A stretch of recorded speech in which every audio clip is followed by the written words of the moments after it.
segala pihak membuka pintu syurga. Siapakah beliau? Beliau adalah baginda besar Muhammad sallallahu alaihi wasallam. Yang mana oleh beliau yang telah membawakan kita dari alam jahiliyah ke alam Islamiah, dari alam kemudahan ke alam ilmu pengetahuan, dari alam menyembah patung berhala yang berdaya kepada menyembah Allah Subhanahu wa taala.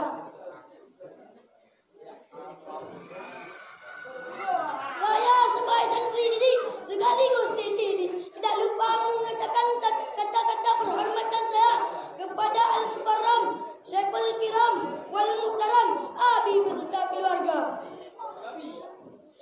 dan yang saya muliakan Ustaz-Ustazah yang telah mengajarkan kami dari alif ba sehingga Hidayatul Talibin,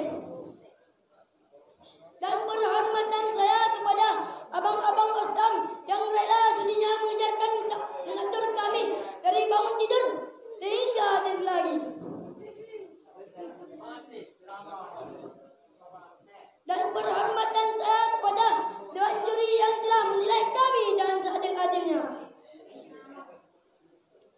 dan perhormatan saya kepada MC moderator yang telah memanggil nomor undian saya guna dan maksud untuk membawakan satu patah dua patah kata, yang satu patah dua patah kata patah-patahkan menjadi beribu-ribu kata yang bertema menjadi orang Islam yang benar.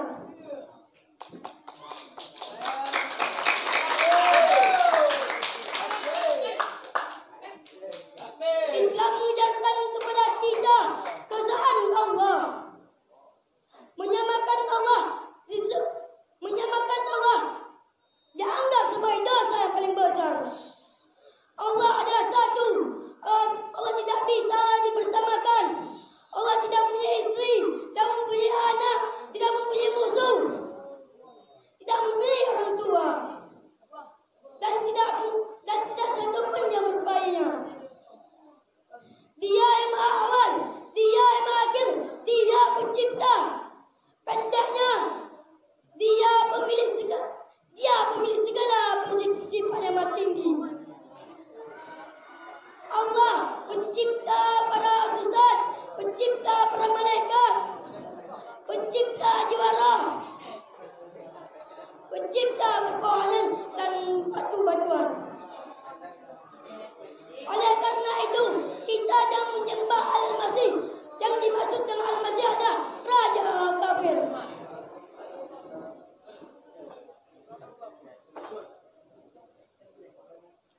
Dan jangan menyembah malaikat, jangan menyembah pohonan, jangan menyembah setan, dan jangan menyembah siapapun kecuali Allah Subhanahu wa taala.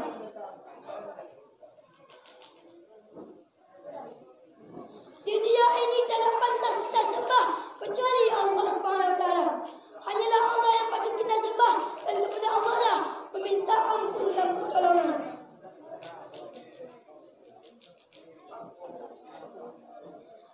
Hal ini telah difirman Allah telah berfirman dalam Al-Quran surat Al-Fatihah ayat ke-5 yang berbunyi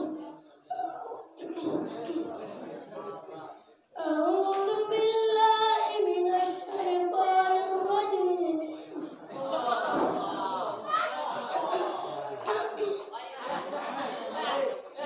Bismillahirrahmanirrahim. Iyyaka na'budu wa iyyaka nasta'in.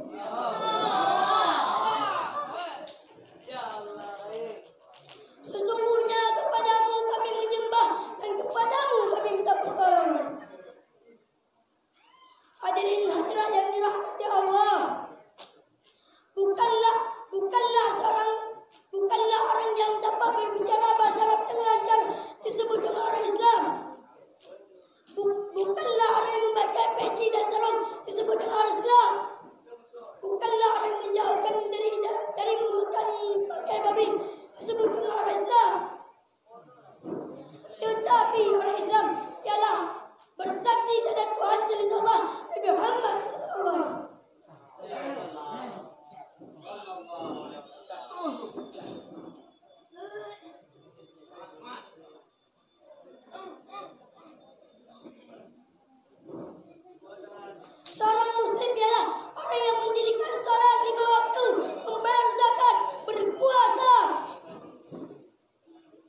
bukan